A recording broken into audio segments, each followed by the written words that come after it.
Deep Red is a 1975 Italian giallo film, directed by Dario Argento and co-written by Argento and Bernardino Zappone. It was released on 7 March 1975. It was produced by Claudio and Salvatore Argento, and the film's score was composed and performed by Goblin. It stars Macha Merrill as a medium and David Hemmings as a man who investigates a series of murders, performed by a mysterious figure wearing black leather gloves. Argento later opened a retail movie memorabilia store in Rome called Profondo Rosso, operated for years by his longtime associate Luigi Cozzi. Plot: in the city of Rome, psychic medium Helga Ullman, Macha Merrill, holds a lecture in a theater where she senses that there's someone with a twisted and violent mind in the audience that she cannot clearly identify.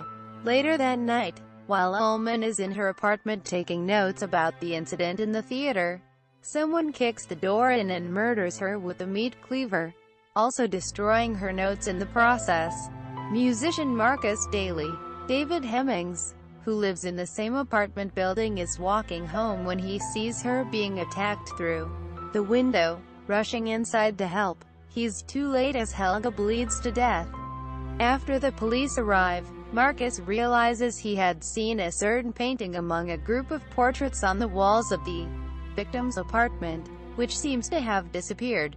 Helga's is prefaced by a child's doggerel tune, which serves as the murderer's calling card. Marcus hears it in his own apartment soon after becoming involved in the case, and is able to foil the murderer by locking himself in his study. Later, he plays the tune to Professor Giordani, Glauco Mauri, a psychiatrist who theorizes that the music is important because it probably played an integral part in a traumatic event in the killer's past. Another friend of Ullman tells him about a folktale involving a haunted house in which a singing child is heard, followed by the shrieking of someone being murdered. Investigating the source of the music tune and the folktale, the search leads Marcus to a story from a book written by Amanda Righetti, Giuliana Calandra, titled House of the Screaming Child, which describes a long-forgotten murder. Marcus tries to find Amanda to talk to her about her book, but the unseen killer arrives at her villa first and kills her by drowning her in a bathtub filled with scalding hot water. The dying Righetti manages to write a message on the wall of the steam-filled bathroom before expiring. Marcus then finds the body, but afraid that the police will think he did it, and leaves the place without calling anyone. Thanks to a picture from the book, Marcus locates the house where the folktale originated and learns from the caretaker that no one has lived in the house since 1963, when the previous owner disappeared. Marcus looks around the house, removing plaster from a wall that uncovers a child's drawing of a little boy holding a bloody knife next to a murdered man and a Christmas tree. Only after he leaves the room, more plaster suddenly falls off, revealing a third figure in the drawing. Meanwhile, Giordani investigates the Righetti murder scene and, on a hunch, turns on the hot water in the bathroom and sees part of the message left on the wall by the murder victim. When Giordani returns to his office that night to investigate more, when he's distracted by a laughing clown toy, the unseen killer then breaks in and stabs him in the neck with his own knife after bashing his teeth in on a mantelpiece. Marcus also discovers a clue that he initially overlooked in the photo of the deserted house. Realizing a window on one of the walls is missing, Marcus returns to the house after dark after unsuccessfully bashed in the wall where the window was, which leads to him nearly to fall off the ledge. When he enters inside, using a pickaxe, he knocks down an end wall in a hallway and discovers the secret room with a skeleton next to a Christmas tree. The unseen figure then arrives and knocks Marcus unconscious. The house is set on fire, but Marcus is dragged out by Gianna, Daria Nicolati, a reporter investigating the murders. Marcus and Gianna go to the caretaker's house to call the authorities. There, Marcus discovers the caretaker's young daughter Olga has drawn an identical drawing of the little boy with a bloody knife standing next to a murder victim. Olga tells them she copied the drawing from an old file in the archives at her junior high school. Marcus and Gianna then break into the school to search the archives for the drawing. Marcus finds the painting, which has the name of Marcus' friend Carlo Gabriele Lavia on it. He looks for Gianna and finds she has been stabbed.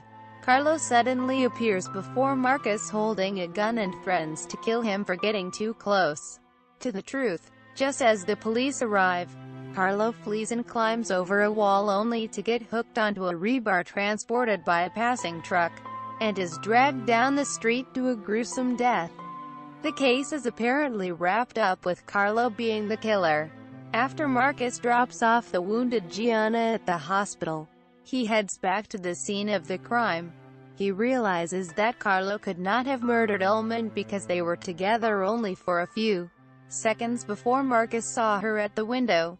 Marcus then enters the murder victim's apartment, and after looking around, finally remembers what he saw in a mirror reflection which he thought was a portrait that night is the face of the killer. When he turns back, the killer appears in front of him, finally revealed to be Carlo's insane mother Martha.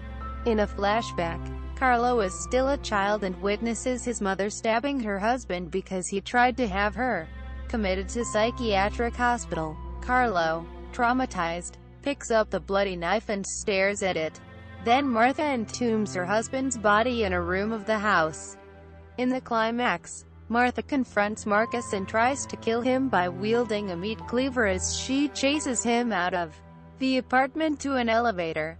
Marcus is then struck in the shoulder by the meat cleaver, but manages to kick Martha toward the elevator shaft. When the long necklace she's wearing gets caught in the bars of the shaft, she's decapitated when he pushes the elevator button. The film ends with Marcus staring a pool of Martha's blood. Cast. Background. Deep Red was shot mainly on location in Turin, Italy. A magical city according to Argento. In 16 weeks. Co-writer Bernardino Zapponi said the inspiration for the murder scenes came from Argento and himself thinking of painful injuries to which the audience could relate. The film's special effects, which include several mechanically operated heads and body parts, were made and executed by Carlo Rambaldi. Two key sequences in this film influenced directors of later horror movies. David Cronenberg's Scanners has the famous head exploding scene that is modeled after the parapsychology discussion at the beginning of Deep Red. And Rick Rosenthal's Halloween 2 contains a scalding water death that bears a striking resemblance to actress Amanda Righetti's demise in her bathroom. Release. Critical reception. In a contemporary review, Vincent Canby wrote, and the New York Times referred to the film as a bucket of axe murder movie cliches, and referred to Dario Argento as a director of incomparable incompetence. Quote from retrospective reviews, Kim Newman wrote in the monthly film bulletin that Deep Red was a transitional work for Argento between his earlier whodunit plots and the more supernatural-themed films. Home video. Multiple versions of the film exist on DVD and VHS, in large part due to the fact that Argento removed 26 minutes, largely scenes between Nico Lotti and Hemmings, from the film, footage that was never dubbed in English. For years, it was assumed that the film's American distributors were responsible for removing said scenes. But the recent Blu-ray release confirmed that Argento oversaw and approved the edits to the film.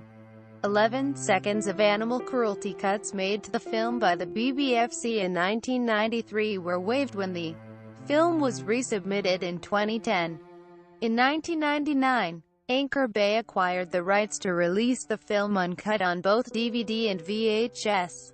Their version restored the missing footage but kept the American end credit scene, a freeze-frame shot of Hemmings looking down into a pool of blood. as there were no dubbed versions of the missing scenes. The scenes, and additional dialogue omitted in the dubbed version, were featured in their original Italian language. The DVD offered both English and Italian audio tracks as well.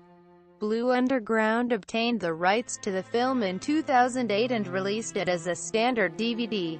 Their Blu-ray release, released in 2011, contains the US version of the film, which is referred to as the director's cut, and the original edit, referred to as uncut, and contains option to watch it in either language. Arrow Films, a distributor of the United Kingdom, acquired the rights to the film and released it on January 3, 2011. The two-disc set was released uncut as part of the now out-of-print window slipcover sets, which released a number of films by Argento and other directors. It contained several special features including interviews, a documentary, trailers, audio commentary, 4 cover artwork designs, an exclusive collector's booklet written by Alan Jones on the film, and a double-sided poster.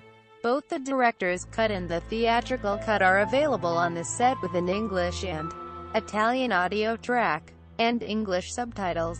On November 6, 2013, Australian distributor Umbrella Entertainment made the film available with both the director's cut and the theatrical cut included. Soundtrack. Argento originally contacted jazz pianist and composer Giorgio Gaslini to score the film. However, he was unhappy with Gaslini's output. After failing to get Pink Floyd to replace Gaslini, Argento turned back to Italy and found Goblin, a local progressive rock band. Their leader Claudio Simonetti produced 2 compositions within just one night. Argento signed them immediately, and they ended up composing most of the film's musical score. 3 Gaslini compositions were retained in the final version. Subsequently, Goblin composed music for several other films by Dario Argento. Alternate versions. The original Italian version is 126 minutes long. Most US versions remove 22 minutes worth of footage, including the most graphic violence, all humorous scenes, almost all of the romantic scenes between David Hemmings and Daria Nicolodi, and part of the subplot regarding the House of the Screaming Child. The US video release by Anchor Bay Entertainment is mostly restored, reinstating gore shots and scenes with dialogue that were cut from the initial US release.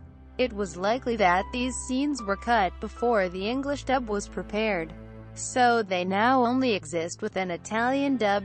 English subtitles are provided for these scenes. In the original theatrical version, the end credits are displayed over a shot of Marcus' reflection in a pool of blood. The image is moving, blood drips into the pool, Hemmings' face changes expression, etc., while the credits are displayed. Anchor Bay's release features the credits over a freeze frame of the original shot. Other than this change, the Anchor Bay VHS DVD is the full, uncut version of the film.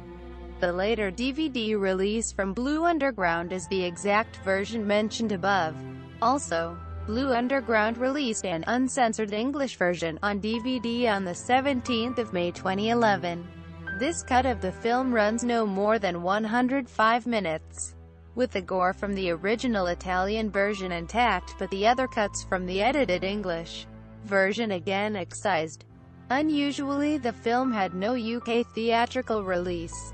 The 1993 Redemption video was cut by 11 seconds to remove a brief scene of 2 dogs fighting and shots of a live lizard impaled with a pin.